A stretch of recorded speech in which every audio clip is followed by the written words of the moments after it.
व्यासपीठ विचार मंचावरती उपस्थित असणारे सर्व पाहुणे आणि उपस्थित असणारे तुम्ही माझे मित्र बंधू ताई दादा फ्रेंड्स कसे आहात सगळे? परत एकदा बोलू का? फ्रेंड्स कसे आहात सगळे? मुळातच विषय दिलेला नाही आहे, फक्त मला टाइम दिलेला आहे 10 मिनिटाचा. आता मी मगाशी घड्याळातच बघत होतो, सगळ्यांनी जास्त घेतलाय म्हणजे मी 2-4 मिनिटं जास्त घेऊ शकतो. लोकरत्न लोकशाहीर साहित्यरत्न अण्णाभाऊ साठेंची जयंती साजरी करत असताना मराठवाडा शिवप्रेमी वकील शिवजयंती आयोजन समितीने तथा गुरु शिष्य जयंती महोत्सव संयोजन समितीने हा भरवलेला कार्यक्रम अगदी सुंदर आहे. मुळातच मी विद्रोही माणूस आहे आणि माझ्या काही शब्दांवरती बंधनं नसतात, कारण की तुम्ही सगळे मला बाहेर काढायला उपस्थित असतात. मगाशी कोणतरी म्हटलं नरड दाबलं नरड दाबलं नरड दाबलं तरी हा पाठीचा कणा कधीच वाकणार नाही, कारण की हे मराठ्याचं मराठी मातीत मराठी रक्त वाहणारा पोरगा आहे.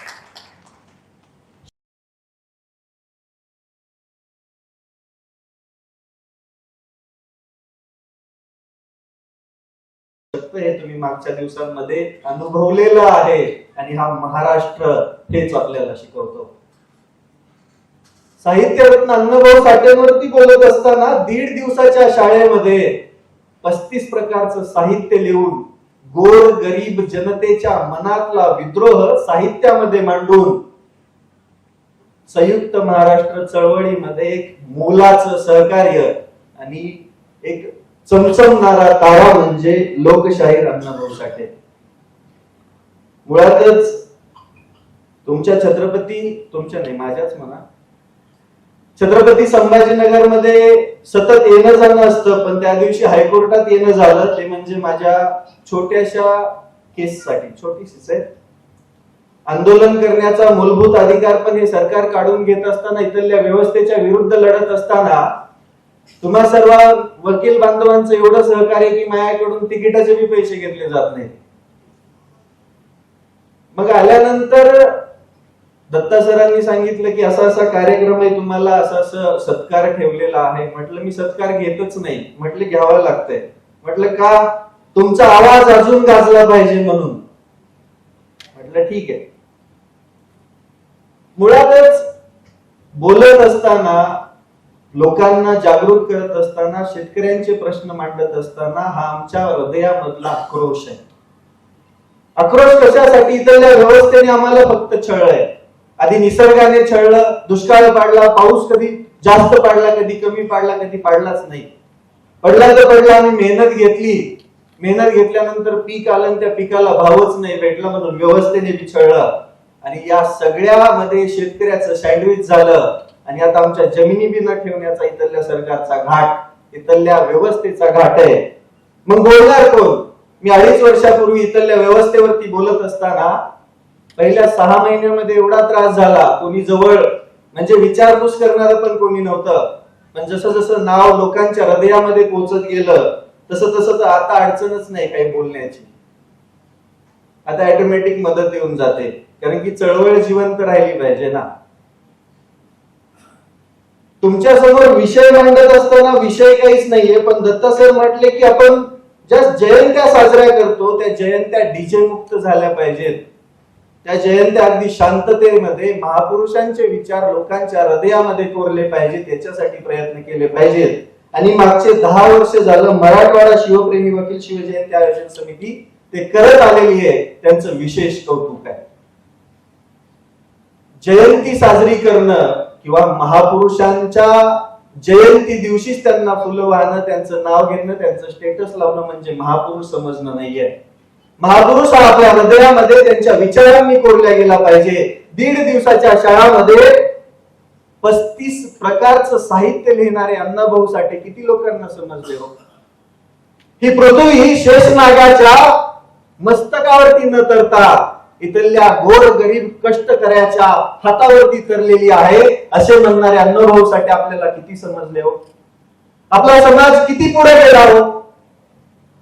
मुळातच समाजाला जे आवडते तेच घ्यायचे. आता टाळ्या वाजवताना मी पार्शलिटी करतात लोक, बरोबर ना. कुणाला जास्त वाजवतात, कुणाला कमी वाजवतात, म्हणजे आवडीचा विषय आहे ना. आवडीचा काय, जे आवडतं तेच आपण घेतो. मग महापुरुषांच्या बाबतीत बी तेच झालं. आणि मुळातच महापुरुष हे आपण जाती जातींमध्ये वाटून घेतलो, म्हणून सगळ्यात मोठं नुकसान या एकत्रित समाजाचं झालं आणि याच्यातच आपलं वाटोळ होत गेलं. महापुरुष हा हृदयात साठवत असताना त्यांनी दिलेलं साहित्य, त्यांनी दिलेला विचार, त्यांनी दिलेला संघर्ष आपण अनुभवायचा असतो आणि त्याच्यामधूनच लढायचं असतं, समाजासमोर आदर्श ठेवायचा असतो.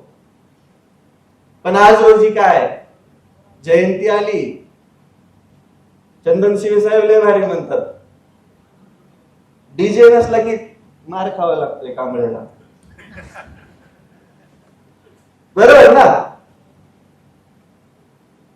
का, कारण की पायंडा पडत गेला. महापुरुषांच्या जयंती हा नाचा तुम्ही, काही अडचण नाहीये, पण तुम्ही 365 दिवसामधले 364 दिवस त्यांना वाचा तरी निदान, मग तुम्हाला अधिकार होतो एक दिवस नाचण्याचा. पण तुम्ही एकच दिवस नाचता, बाकीच्या दिवसांमध्ये कोण महापुरुष. अरे महापुरुष म्हणजे कोण, या भारत देशाला घडवण्यामध्ये ज्यांचा सगळ्यात मोठा वाटा होता, या समाजाच्या उत्थानासाठी त्यांनी हाल अपेष्टा सहन केल्या, त्या महापुरुषांचा जागर आपल्या हृदयामध्ये रोज झाला पाहिजे, आपल्या मस्तकामध्ये त्यांचं साहित्य रोज घुसलं पाहिजे. त्यालाच तर खरी जयंती साजरा करणं म्हणतात. आम्ही तर तेच करतो. मुळातच माझं शिक्षण वेगळं ह्याच्यामध्ये झालं, मी काम करतोय तिसऱ्या ह्याच्यातून, आता तर फार राजकारणावरतीच बोलायला लागलोय. हे कशामुळे शक्य झालं, इथल्या व्यवस्थेला बघत असताना, इथल्या गोरगरिबांच्या हृदयातला विद्रोह बघत असताना यांच्याबद्दल बोलणारं कोणीच नव्हतं. तुम्हाला शेतकरी चळवळीचं सांगतो, आतापर्यंत तुम्ही असंख्य शेतकऱ्यांचे नेते बघितले असतील, पण त्या नेत्यांच्या पुढे कायमस्वरूपी आमदार, खासदार किंवा मंत्री लागलेलं तुम्ही कायम बघता. म्हणजे चळवळीचा फायदा फक्त आणि फक्त, महापुरुषांचा फायदा फक्त आणि फक्त स्वतःचं भलं करण्यासाठी केला जातो, म्हणून आपली चळवळ फसत चालली. मुळातच लढत असताना जो कोणी निस्वार्थ भावनेने लढतो तोच खरा समाजाचा उद्धारक असतो आणि तोच समाजासाठी तळमळ घेऊन लढू शकतो. पण आज तसं नाही झालं. ही दुनिया झाली स्वार्थाची, दुनिया स्वार्थाची झाली. तुम्हाला एक गंभीर किस्सा सांगू का, कालच्या प्रकरणामधला. मला बाहेरून कळलं, बाहेरून असतात ना खबरे, सगळ्याचेच असतात. कालच्या आंदोलनाच्या प्रकरणानंतर एवढा सगळा राडा झाल्यानंतर मला एक फोन आला. म्हटलं काय झालं, म्हटले साहेबांनी त्यांच्या असिस्टंटला विचारलं काय होतंय का बघ त्याच्याकडून, काय होतंय का. म्हणजे तो असिस्टंट त्यांना म्हणला साहेब तमाशा झालेला एवढा परवडा नका तुम्हाला, अजून करायचंय का. या सिस्टीमला भ्रष्टाचाराने पोखरलेला आहे. त्या भ्रष्टाचाराची सगळ्यात जास्त चीड असणाऱ्या व्यक्तीला बी जर कोणीतरी लाच मागत असेल तर खरंच हा समाज पोखरल्या गेलेला आहे भ्रष्टाचाराने. आणि या भ्रष्टाचारावरती वार करण्यासाठीच यांनी कितीही नरड दाबलं तरी हा कणा कायम ताठ मानेनेच उभा राहणार आहे. आणि याच्यामध्ये मला सगळ्यात जास्त साथ तर वकील मंडळींकडून होते. हो, मला सगळ्यात पहिला म्हणजे वकील बघितलं की लोकांना वाटतं लय फीस घेणारा माणूस, पैसे घेत असेल लय. पैसे ते तिथंच घेतात जिथं काम मोठं असतं, बरोबर. जेव्हा गरज असते त्यावेळेस ते अगदी उदार मनाने 1 रुपयाचीही फीस न घेता उभे असतात. हे मी रोज अनुभवतो. माझ्या आयुष्यातले सगळ्यात, या चळवळीच्या आयुष्यातले सगळ्यात पहिले वकील म्हणजे ऍडव्होकेट बंडू काशीद साहेब, जे मुंबई उच्च न्यायालयामध्ये प्रॅक्टिस करतात, चळवळीतलेच एक वकील आहेत. त्यांनी जाहीररित्या पोस्ट करून सांगितलं की या पोराला मी आयुष्यभर कोणताही रुपया न घेता मदत करणार. म्हटलं तर पोस्ट करण्यासाठी केलं असेल.